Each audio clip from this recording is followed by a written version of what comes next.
Ladies and gentlemen, there's no introduction for our next guest. So, don't introduce him. No, I'm kidding. Dave Landau, there he is. Dave, how are you, sir? Whoa, am I centered now? I think you're centered in life in general or the picture? No, life. Shit. Yeah. How are you? I got to center myself also. I'm very uncentered. Dave, first of all, how are you? How's the family? And how are things going? I see you're touring all over the place. I see you everywhere. I saw a picture of you recently at Rogan's place, the mothership of comedy, which is fucking awesome. You're doing great. I see you everywhere. Does giving away 70% of your money from touring, is that a bad thing?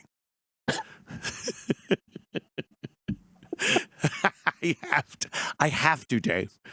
I know. I didn't have to know. Well, it's not like I wasn't expecting it.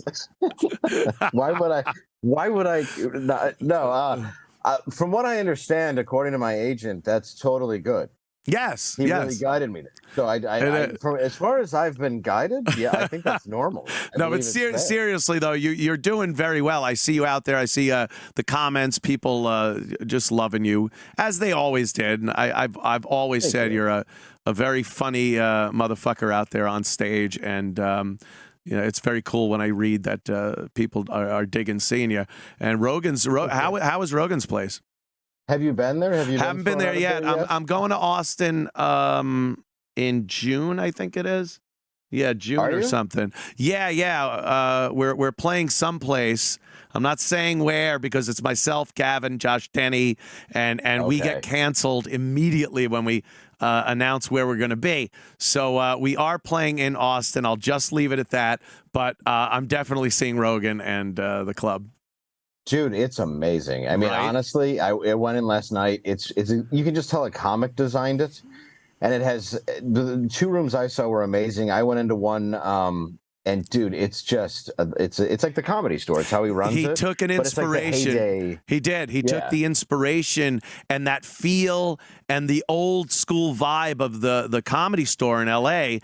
and brought it to his club. The different rooms, different sizes, the bars. The whole it's dark in there in a lot of the places. It's just he really thought this out. Rogan doesn't skimp, man. There you are in front of the comedy mothership. Yeah, and it's crazy because I will say Austin does look a lot. I kept hearing how it's a bit like LA now, and I will say it still has that nice Texas charm. But there are parts where you're just like, oh, look at all the homeless. And not that that's bad, of course, the unhoused. They never come with riffraff. But, that's the place right there. And, dude, you go in. It's not enormous. That's what's good about it, though. It's like it's a good just room to have fun in. And I walked in, and I didn't know how they work because it's like a liberal area. Yeah. So I asked the dude running it, I'm like, how are they here, honestly? Like, are they tight? Like, how? And he's like, dude, it's Rogan's club. They want you to say anything. Right. And I'm like, really? So, did I open with just like a fucking, what's the Bud Light joke immediately and go into, and they're just, dude, they went crazy. They were off every word. Like, it was honestly one of the first crowds I performed for in years that were there to see stand-up comedy just for the sake of stand-up comedy. Yeah. It's an amazing feeling. Leave it to Rogan to kind of start bringing that back. And there are plenty of clubs around the country that are like that. I'm not saying it's not, but there's this perception, and you've probably seen it, of course, that every club now, every comic has to watch what they say, watch their step. You're walking on eggshells. But Rogan has so much publicity, and Rogan's known as a guy who's just like, hey, fuck you, I do what I want, and he builds this club, and it's going to be a club that people go to, and they're not going to be screaming and complaining that they heard something that offended them. So I think it's really helping comedy to have something so prominent like that. Well, and that's what I mean. Like, you have more like when you're touring around, you have to worry about somebody canceling you or whatever it is. It's not really the venue so much, like the people that come to those shows, but the showcase rooms that are in like New York, LA, these different places, like you kind of do have to watch. I mean, you don't have to watch what you say. I don't, but there's still that feel where you're like, well, that was fun to do 5 minutes of material and you can just tell a room full of people that don't share my politics or humor just to eyeball you like you're the devil. Yeah. and in that room, it's a bunch of people that are like, we want to hear the most evil shit possible in a fun way. And he's really, dude, it's really special. I'm really happy that he put that together. I mean, you know him way better than I do, but I remember him talking to you about, when he was first thinking about making one, and he really did it the way that you see a comedian who had to work the road was like, I'm taking out everything wrong with what I think's on the road clubs and everything that's wrong with showcase clubs in local cities, in major cities. When he was building the place, he had ideas, and I think they had already started construction. And Louis C.K. came in to just see what was happening. And Louis, who is brilliant when it comes to venues and direction and how things should look, he said, he goes, I got a couple ideas. This doesn't work. You're going to have to do this and this. And Louis gave Joe a lot of great ideas for the club and what it should look like. It would be so easy to just go, oh, it's a comedy club. I need a big room. I need a stage, and I need a bunch of chairs. Like, that's it. And the personality of a club, the way a club feels when you walk in, the vibe you get is so fucking important to how the rest of that evening is going to go when you sit down. The comic could be hilarious. You'll have a great time. You'll leave and say, that was awesome. But it could be even better if you get this feel like you're in a place that really appreciates comedy. It's untethered, uncensored. It just makes you feel like you're in almost like a speakeasy of comedy where, everyone else is saying you shouldn't be doing something. But here, you give the little knock and you're in and laughing. That's the feel. Like, it's dark and you don't know what's going on in the room except the comedy. That's the thing that I loved about it. Yeah. You have to focus on the stage. It's not like a kind of lit room that cares more about the cheese sticks than the actual guy on stage. It's not really cavernous, so you can barely hear the comedian. The whole thing's designed for sound. Like, you're absolutely right. There's so many different ways you can design a comedy club so it can work it's with bands or anything else. Like, you want to enjoy the music. And sometimes it just feels like you're going into like a fucking TGI Fridays. And you're like, oh, so there's just a stage and then you have silly drinks everywhere. There's even last weekend, I do love the club. It's called Bricktown. Really good club. He's kind of the same way with clubs. This dude builds them around the country, a couple of them, and it's in Oklahoma City. And that's another one, just a shout out. But I asked this, there was a kid celebrating his 21st birthday. I'm going to put up the video, I think, soon. So a guy at another table hands him a pitcher of beer, and I assume because he was 21 he could chug it, so he chugged all of it except for a little bit. And I'm like, man, when I was your age I would have finished that, you pussy. And so then he did chug it all, and then he vomited all over the stage, and a little bit on his mom and the couple across that didn't know them. It's pretty exciting. Like, that's the kind of thing that should happen in a comedy club, is what I'm getting at. Yeah, that's proper behavior. That's a good night at a comedy club. Do they have the Timothy McVeigh room there in Oklahoma City? They do. It's very nice. Just where only the funniest of comics are able to perform. It's actually funny. There's a daycare if you have crying babies, but it's actually not there. You just walk out to a parking lot. They go, oh no, that used to be here, and then there's 12 crosses, little tiny crosses and flowers. Old burning shoes. Oh, it's so sad. So Dave, I watched with great interest, as did the audience. I couldn't stop. I was going to play a few minutes of you and Michael Malice talking. Yes. Obviously you know Michael very well, and you have a great rapport together.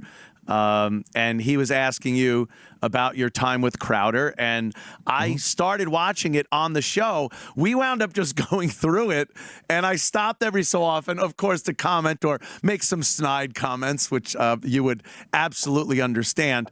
But no, I watched. Being who? Oh, okay. So then let me just apologize right off the top. No, it was. But I was fascinated. At some of the things that were going on down there. and some of the ultimatums, the contracts.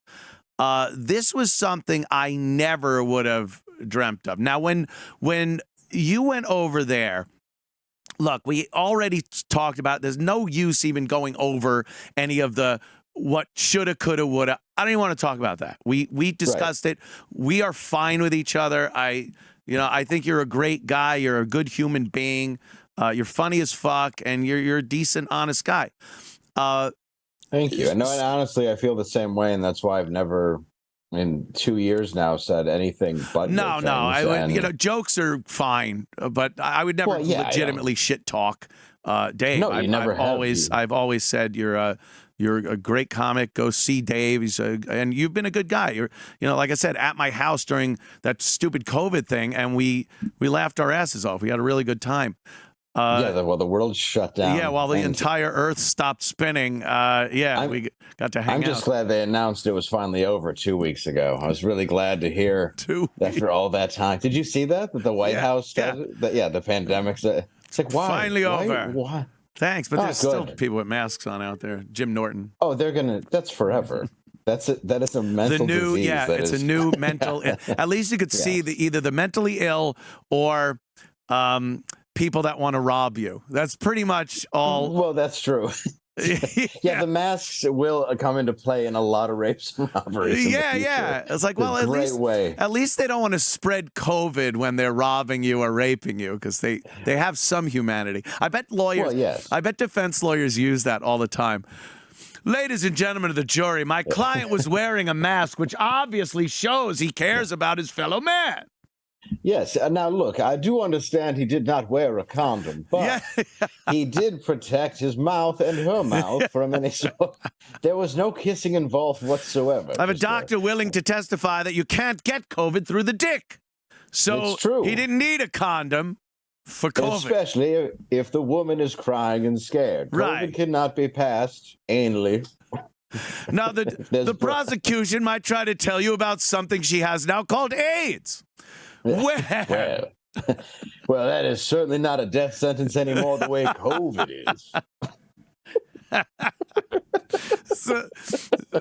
Paul Lynn disease. I saw the Brady House in Pasadena a couple weeks ago, not to interrupt you, but the first thing I thought of when I saw it was you and I making references to him having a cough not going away, and then trying to talk to Peter. Peter, I don't know what it is. Just bringing some broth up to Mr. Brady, Mrs. Brady. Yeah, he's having a little trouble keeping it down. I don't know what it is. Must be all that night architecture he's been doing. So I watched the Michael Malice thing, and it was fucking really informative, really great. And I was stunned by some of the stuff that I heard. We had worked previously on and off, either together or separately, with Steven over the course of the years. Not much, doing a couple of appearances on his show and things like that, and then watching videos and whatnot. I just never thought that he was like that. And what I wanted to ask you, did anything change with his demeanor after his surgery? I understand, like, that could be a PTSD thing. A lot of times if you have a serious surgery like that, because he had that titanium or whatever rib cage put in, you kind of reassess things, and sometimes it could leave you with a lot of anxiety and rage sometimes, and animosity. Did you see any change after that? It's tough to say because, yes, obviously, it wasn't, truthfully, and I said it in that, I took the show, honestly, I thought you were moving and I didn't know where to go. And I mean, and that's, so I took it to go there. So at first it was definitely a different way of running a show. Yeah. Which I understood, where yours is, you're very much, you understand comics, and you also understand like the idea of like, say what you want and do what you want, as long as you're doing the job. Like you're not somebody who's just. I call it lazy, Dave. I call it lazy radio. So you and I, we get it. Yes. Yeah, dude, I really miss watching movies, man. That was fun. Oh, that was one of our hit segments. Yeah, dude, and it's tough to say because there was definitely a lot of there was a little bit before that, and then when he did have his surgery after during recovery and everything, I think some stuff has obviously happened, and I know he's got a target on his back. He deals with a lot of anxiety. He does a lot of that stuff, and I think there is something there. I don't know what it is, because I don't hate him. That's the thing, is I didn't want anybody to interpret this interview as like hating him or anything else. Like I'm not a guy who's into drama. I just had to put it out there and say like, look, this is. I get it. What happened, And I know that, and you were just being honest about what you went through over there and how things ended. I never really got the impression that you were shitting on the guy. You didn't say anything personally. No. I think it's kind of a control issue. If you feel that you're losing control in certain aspects of your life, which maybe he did, his health at some point. And then also when you have that target on your back, and believe me, I know what that's like, you feel like everyone's out to get you, so you don't have control of your own life, so you need to wield an iron fist over the things you can control, and then you become overbearing. And that's kind of what I got out of the Malice interview that you did. Yeah, I mean, I can't say that that's not spot on. It just became so much where it's like, I get it. It's your show. You want to do things your way, but it became to a point where we can't create things that I think were necessary to continue the show and to make it good. And I knew that by just what I was seeing in fan response, because that was my job. And yes. You can't just always say, yes, that's a great idea. Yes, that's why like the Biden Sharts video came out, because nobody was like, don't do that, please, God. And but I think there is an element to that, because he did feel like he was losing control of perhaps his health, things in his life. There's certain aspects to that, and a certain rage gets built up, and it's hard for him to trust people or anybody else. And even when the Daily Wire thing dropped, I didn't want to be the one that popped out and everybody asks like, well, why didn't you just throw the contracts out then? I'm like, because I don't want to bury the guy. I think like DePaulo's amazing, who's going to be working as far as, putting his podcast on the network. Yeah. I like Callan. I'm not out to start some radio war. I'm just out to point out these are the things that he did, why I have to leave, and why I just have to create a new venture, because it's not, to me, it's just not going to work if everything that you do is like, this is great, but it's so hard to explain, man. Like it's like pushing you down while you're trying to build him up is a very difficult job. Yes. You're working. You're doing all you can. You're working hard to be the best that you can for the project that you're working on with this guy, and then you're just being kind of shoved down and reprimanded or taken advantage of, is what it sounded like. Also, the special thing, my jaw was on the desk during the entire time I was listening to you talk about that. This is your special. You have it taped. You're the one that draws the crowd. You're the one that makes them laugh. It's recorded. You want to put it out as a special. And he figured out or decided that he owned it. Now, was there anything he said to you that you even went, okay, I could almost see that part of it? Because from what I heard, I can't figure out one bit of how he would muscle himself into that situation. No, he let me keep the gate that night. He let me keep the gate that night, which was very generous. Even though he did do a lot of the promotion, and I'll be totally honest, that's why 2 shows sold out, not just 1. I mean, the fact that he was going to come back certainly helped draw tickets. Right. But when it came to like my actual material, where I wanted it released and where I wanted it put out, it was always important that it was mine. I never would give up my stand-up, even with the Blaze, everything. I specifically had an entertainment lawyer carve out, like, do not, like, none of that's yours. This does not belong to you. This is a separate identity. Definitely. It's not yours. So it bothered me a lot because it was sort of kind of an you owe me this sort of a thing. Yeah. And I think that he felt that because he had helped promote it and I had gotten a good paycheck that night, that he was kind of entitled to it. And the deal was, we'll give you something off the back. And I'm like, yeah, I just don't want to do that, though. So it became another point of tension. And I understand, like, look, I assure you, if I put it up on his site before mine, it would probably sell better, do better, and get better numbers at that time. There's no doubt about it. That's for sure. Yep. He's got a huge following. Yeah. But the reality is it's still, I wanted it to be mine because it's mine. Yeah. And that was just the principle I was standing behind. I think that goes for any comedian. Mm-hmm. That's what you have, is your material and and it's my it's my life story that's in it. It's the stuff in it is very important to me. So the idea of just saying I'll give that to you or let you say it's yours, just you're giving your soul over. Dave. Oh, there it is. Dave, the don't talk light is on, Dave. It's my turn to talk. You're not allowed to talk now. Here's what I'll do. Hold on. Oh no. Just look around. Hey, you hear this Tucker Carlson thing? It's crazy. Let me go off on it. No, Dave, no, don't. You want to chime in, Dave? Okay, go ahead, say something. I don't know. Wait a minute. I want to talk about the Tucker Carlson Don Lemon firing. And that I heard tell of the don't talk light.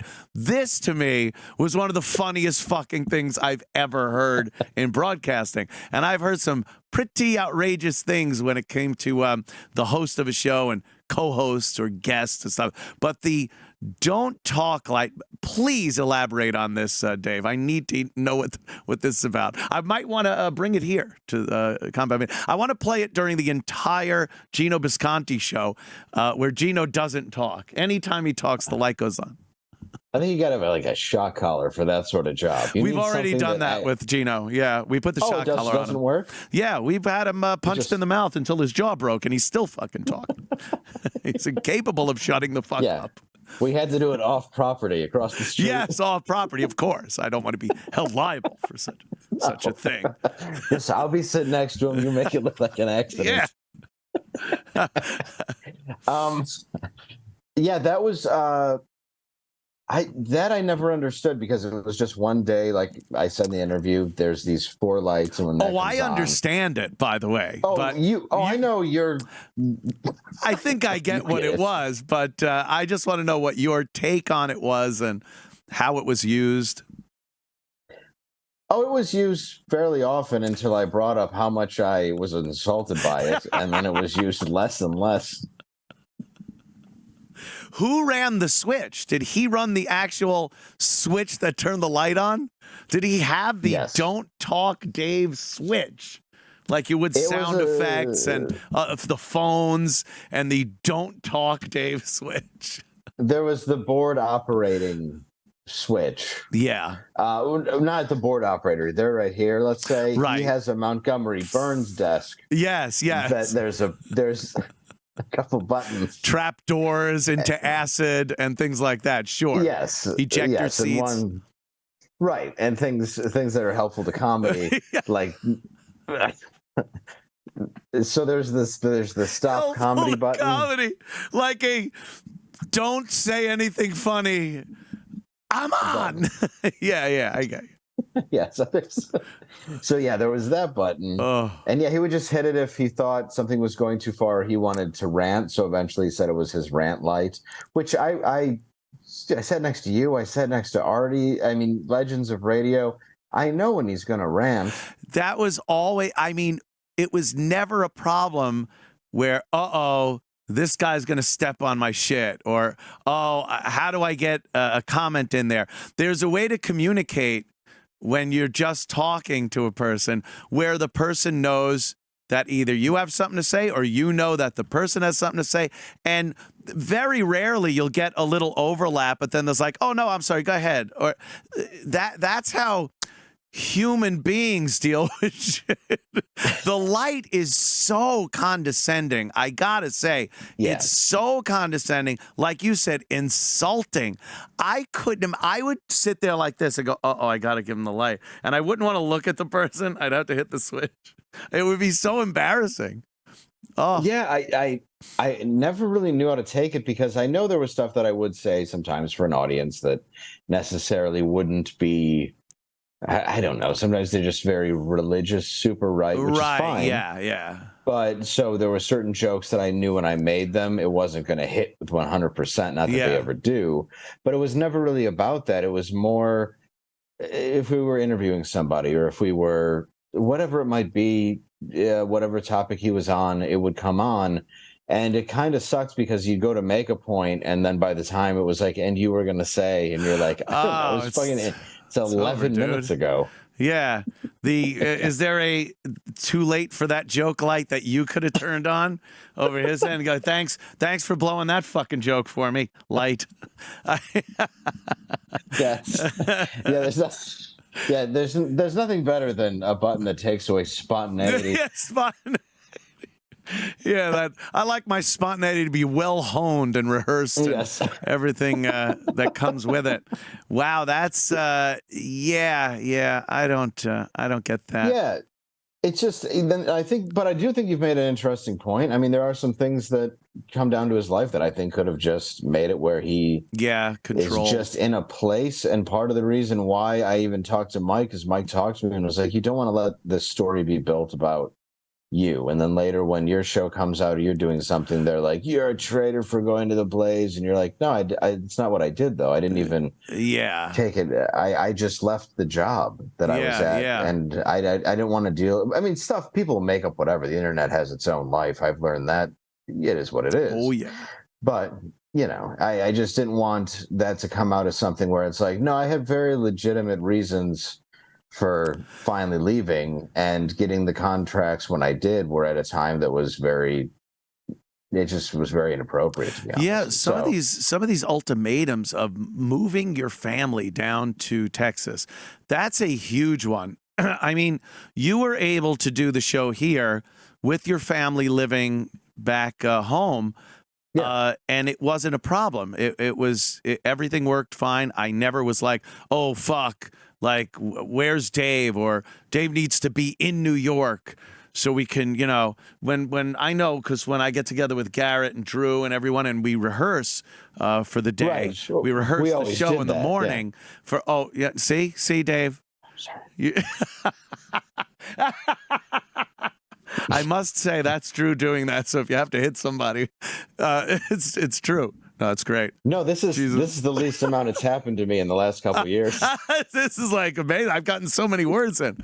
Because it was never an issue like that. And I knew, when Showtime came up, you were here, we did the show.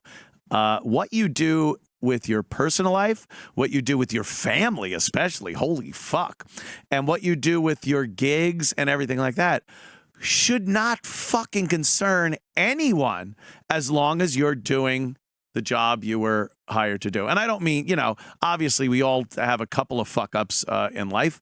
As long as it's not something that goes on and on, it's not habitual.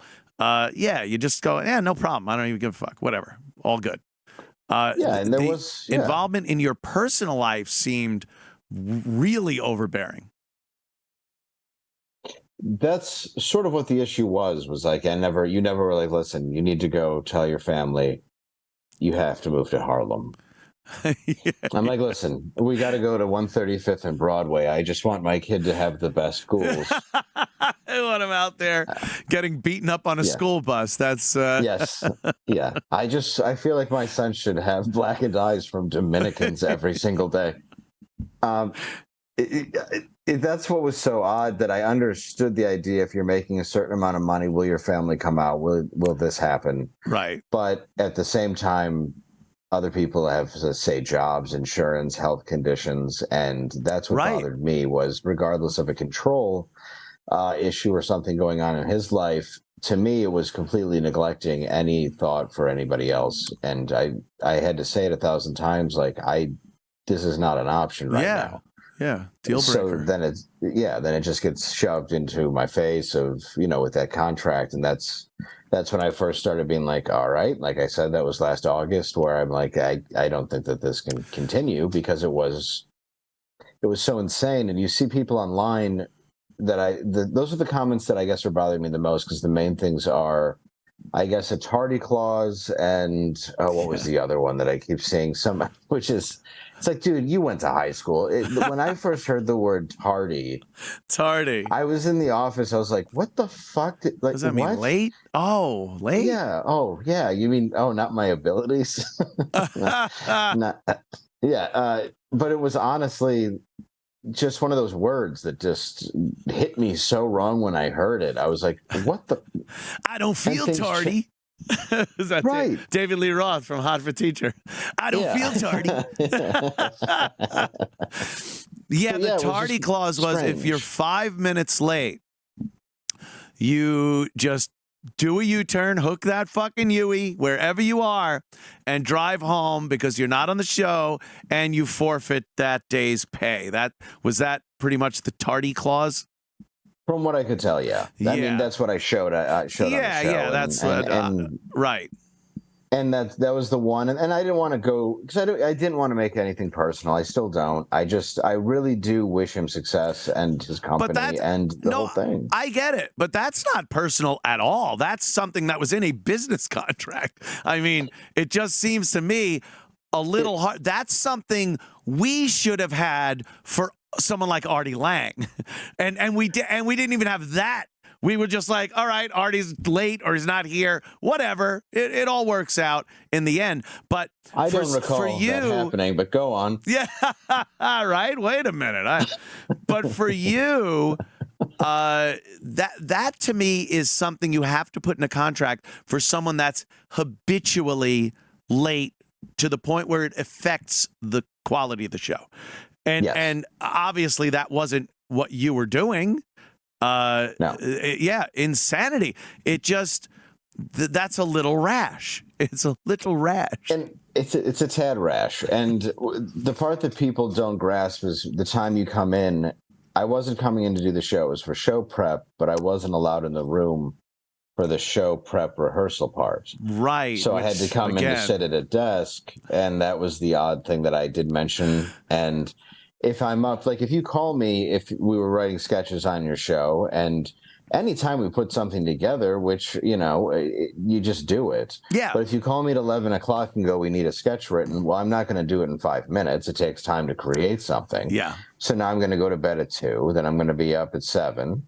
And then, or 7:30, and then I'm going to be in at 8:30, not 8:15, because why would I? And then I'm still sitting at a table. Turn around.